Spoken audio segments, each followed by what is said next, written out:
Daryolar tez oqib ketdi, yoshligimni olib ketdi. Dilbalar bo'lib sevganlar meni Marg'ilonda qolib ketdi.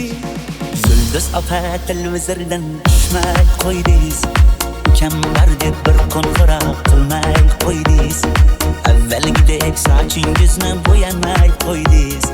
Menga yoqar edi sariq sochingiz. Eslatding-ku yoshligimni, yoshligimni, boshligimni. Kimlar sog'inmadi deysan, mening qalam qoshligimni. Daryo, daryo, daryo, oqar daryo, daryo. Kimlar sevib, kimlar qolib ketar ayron. Dardlarimni, sirlarimni toshlarga urib yuvib ketar daryo.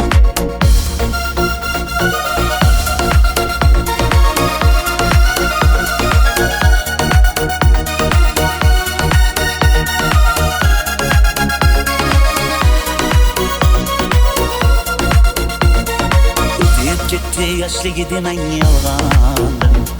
Chiroylisiz uncha